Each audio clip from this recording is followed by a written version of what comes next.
everyone, it's Dianne at Minerva. I hope you're all doing well this week. And today I'm going to share a make with you for a long line jacket.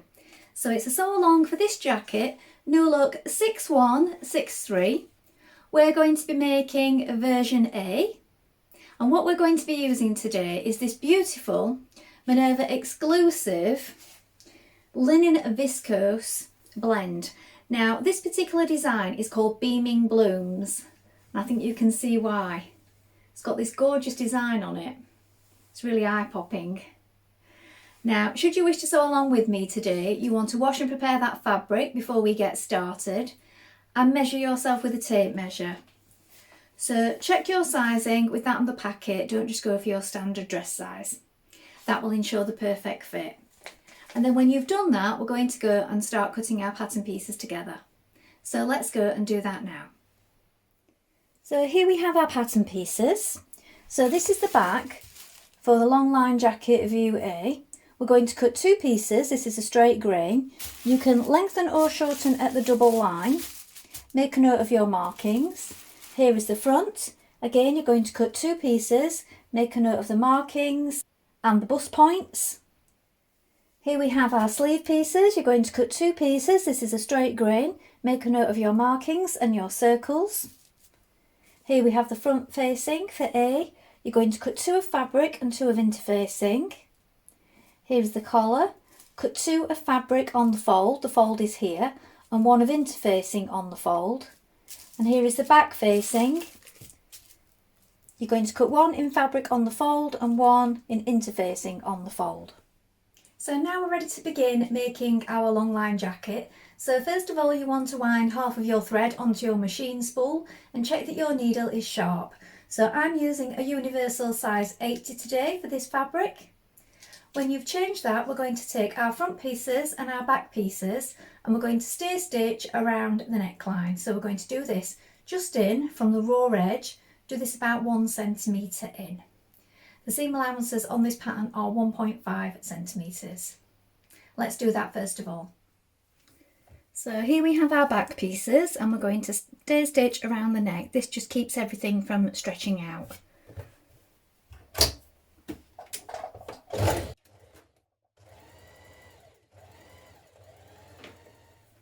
Do it on both sides. And also around your front neck. Now we're going to create our darts on our front pieces. So locate your markings at the side here and also the point that you're working to. Now I've put a pin in so you can just see mine here. We're going to pinch it together like this. So we're working from the wrong side. Pinch those two notches together. I'm going to work towards this point here. So we're working towards a gradual V. Don't come off too suddenly. You want to let your stitches run off the end and we'll leave some thread running free so that we can knot it. Going to do this on both sides, then press it downwards.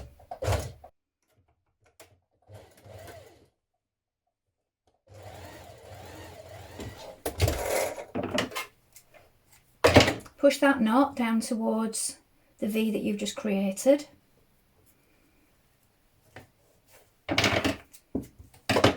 And press your dart flat. Now we're going to take both our back pieces and we're going to pin them together down the centre back seam here, like this. Make sure you match your notches when you do this. Now we're going to stitch this together with a 1.5 centimetre seam allowance.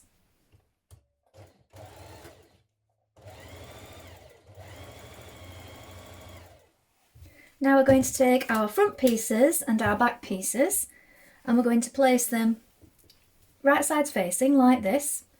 Pin them at the shoulder, make sure that you match your notches here and also pin it at the side like this. We're going to pin it from the underarm point down the side and then we're going to stop when we arrive at this circle mark here.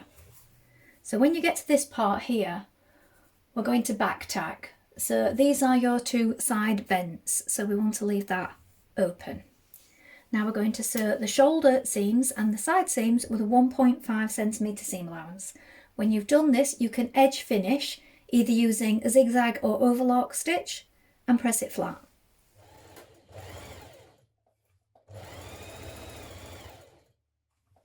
Now you're going to take both of your collar stand pieces like this.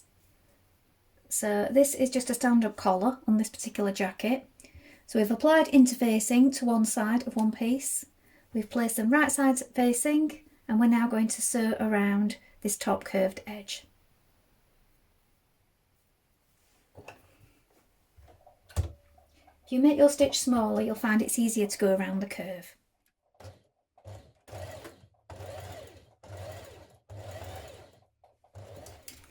Now you're going to pin your collar to the outside of your jacket.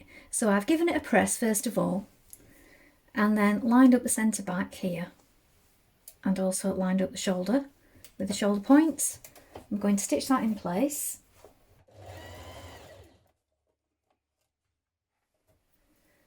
Now apply your interfacing to your back neck facing and your front neck facing pieces. So these are the pieces that go all the way down the front and the curve around the back, so that's this piece. Pin them at the shoulder like this, and we're going to stitch these in place with a 1.5 centimetre seam allowance. Then when we've done this, we're going to overlock or edge finish around the outside edge. That's the long outside edge along here. So stitch the seam first of all, press it open flat, then edge finish it.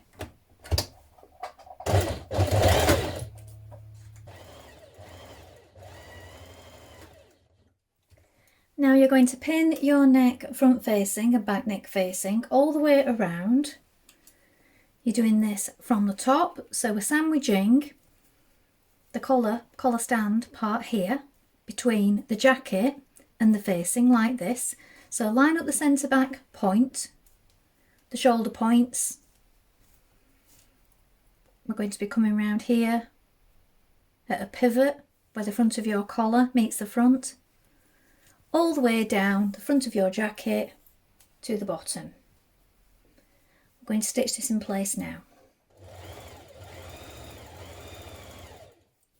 Now we're going to sew a line of ease stitching around the cap of our sleeve here at the top. So we do this between these markings here and here on either side.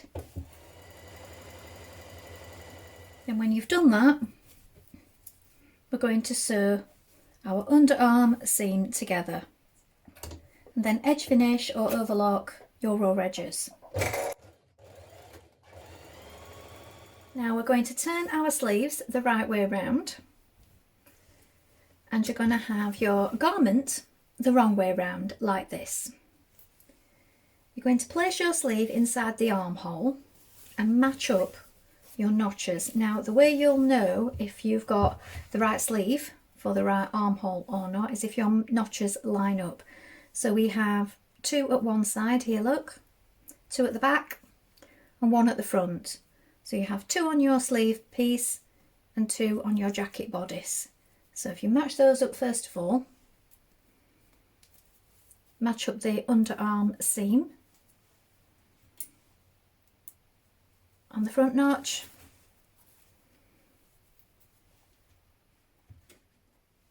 and then the shoulder point.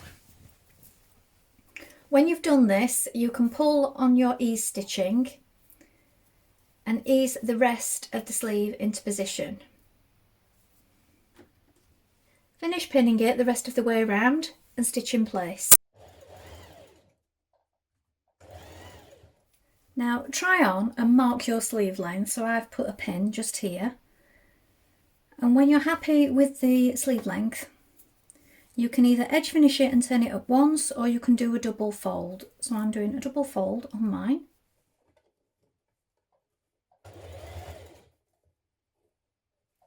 Now try on your jacket for length, and you're going to mark across the bottom. Turn the facing back on itself so that right sides are facing like this, and from the wrong side you're going to stitch across this bottom here.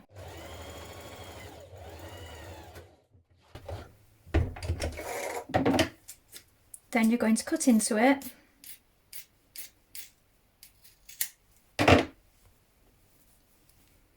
turn it to the right side.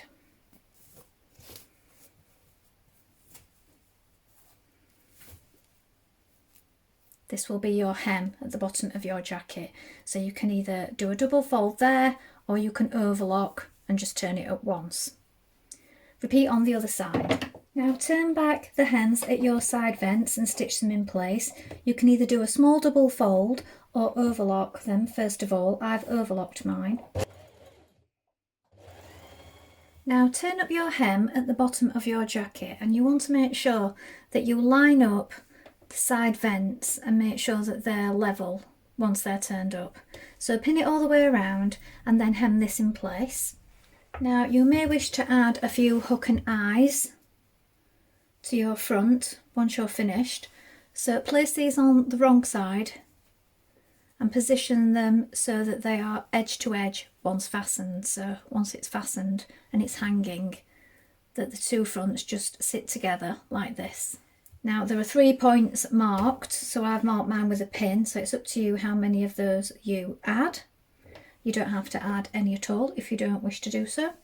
So here is the finished jacket. Well, I hope you've enjoyed sewing along with me. I think this is a really lovely jacket, and I think it would make a really good make for a wedding guest.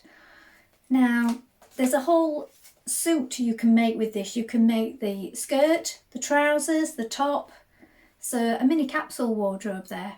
I look forward to seeing what you've made with this pattern and also what fabrics you use. Remember to include any photographs with your comments so that we can see what you've been up to. We always love to see what you've been making. Remember to like and follow Minerva to get more video content like this every week. And of course, take a look at the Minerva Craft Club to get 10% off all your orders for a whole year. Well, I hope to be back soon with another sew along for you. If you like what I'm wearing today, I will include it in the notes below. Thank you so much for watching. Bye for now.